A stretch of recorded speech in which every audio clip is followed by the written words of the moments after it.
Just like the tree of the knowledge of good and evil looked good for food. What does it mean that it looks good for food? Well, you eat food to satisfy your hunger. What it means that it looks good for food is it looks like to our kids that it can satisfy their hunger for glory and honor, for acceptance, for approval, for love, for peace, for joy. It looks like it can give them those things. And they haven't been taught the wisdom of the cross. They haven't even been taught why they have this desire to begin with. We just come and tell them, don't do that. Right? If you're raising a little girl, you try and teach the little girl, hey, don't go running off with the boys. Well, listen, man, that doesn't help them, right? Because they feel a longing for something. Well, if you could come and discern the longing they have, and you could come and tell them what's going on inside and why this looks appealing, and then you could come and tell them what they're actually after and where the only place it is actually found and how this can't actually give it to you. Man, they start understanding. They start dwelling in knowledge, right?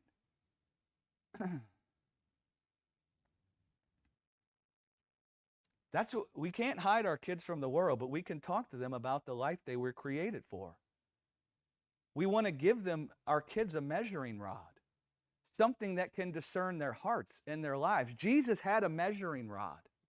When the wisdom of the world came to Jesus and told him that he could have a righteous life if he would turn the stones into bread, when the world came to Jesus and said, you could have a righteous life, just come down off that cross, Jesus had a measuring rod to weigh what a righteous life was. And do you know what it was? It was the likeness of God's immortality. And so Jesus thought, well, if I turn these stones into bread, is that going to glorify me with immortality? No.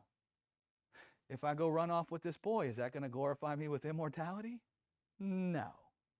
You see how you have a measuring rod now? Because you start to know what you're after.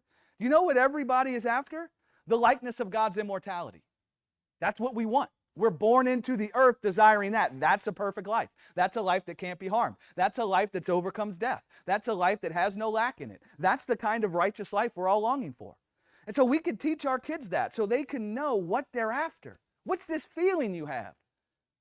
Betsy, I know you really want that toy, but let me explain to you what your heart's really after. And now you start teaching them about God and the likeness of his immortality. And that longing they felt was actually a longing for this. You didn't really want that toy. It's just you heard a voice telling you that toy could satisfy the longing. Well, that toy can't satisfy the longing. This is what you're really after. And then you can unveil the glorified man Jesus in their presence. And there are various ways you can start teaching kids about that, right? We can talk to our kids about the longing they have for life and why it's there. We can talk to our kids about why they can feel lack.